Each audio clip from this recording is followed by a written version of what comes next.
Rape is detestable. Lie down and enjoy it. ನಿಮ್ಮ ಮನೆಗೇನು ಅಕ್ಕ ತಂಗಿ ಇದ್ರೆ ಅವ್ರಿಗೆ ಹೋಗಿ ಒಂದು ಮಾತು ಹೇಳ್ರಿ. ನಿನ್ನ ಜೊತೆ ಯಾವಾಗ ರೇಪ್ ಆದಾಗ ನೀನು ಯಾವಾಗ ಅನ್ಸುತ್ತೋ ನಿನ್ನ ಕೈಗೆ ಬಚಾವಣೆ ಮಾಡಕ್ ಆಗಲ್ಲ, ಅವಾಗ ಮಕ್ಕಂದು ಎಂಜಾಯ್ ಮಾಡು. ಇದು ಕೇಳಿ ನಿಮ್ಗೆಲ್ಲರಿಗೂ ಸಿಟ್ಟು ಬಂದಿರಬಹುದು, ನನಗೂ ಸಿಟ್ಟು ಬಂತು. ಆದ್ರೆ ಇದು ಹೇಳಿರೋದು ಯಾರು ಗೊತ್ತಾ? ನೀವು ಪ್ರೀತಿಯಿಂದ ಯಾರಿಗೆ ವೋಟ್ ಮಾಡಿರಲ್ಲ ಅವರೇ ಹೇಳಿರೋದು ಇದು. There is a saying, when rape is detestable, lie down and enjoy it.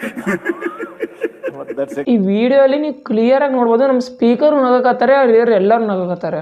ಅಂದ್ರೆ ಈಗ ರೇಪು ನಮ್ಮ ಭಾರತ ದೇಶದಲ್ಲಿ ನಾರ್ಮಲ್ ಆಗಿದೆ. ಈಗ ಈ ಸ್ಟೇಟ್ಮೆಂಟ್ ಕೊಟ್ಟಿರೋದು ನಮ್ಮ ಕರ್ನಾಟಕದಿಂದ ಒಬ್ರು MLA ಅವರು.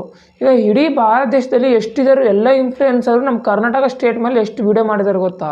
ಈಗ ಇವರು ಇಂಥ ಸ್ಟೇಟ್ಮೆಂಟ್ ಕೊಡೋಕ್ಕಿಂತ ಮುಂಚೆ ಸ್ವಲ್ಪ ಯೋಚನೆ ಮಾಡಲ್ಲ, ಇದು ಬರೀ ಕರ್ನಾಟಕ ನೋಡ್ತಾ ಇಲ್ಲ, ಇಡೀ ಭಾರತ ದೇಶ ನೋಡ್ತಾ ಇತ್ತಂತ. ಈಗ ನೀವೇ ಅವ್ರು ಎಲ್ಲರಿಗೂ ಓಟ್ ಕೊಟ್ಟು ಗೆಲ್ಸಿರೋದು, ಅವರೇ ಈಗ ನಮ್ಮ ಅಕ್ಕ ತಂಗಿ ಬಗ್ಗೆ ಹಿಂಗೆ ಮಾತಾಡ್ತಾರೆ. ಅಂದ್ರೆ ನೀವೇ ಯೋಚನೆ ಮಾಡ್ರಿ, ನೀವು ಯಾರಿಗೆ ಓಟ್ ಕೊಟ್ಟಿರಿ.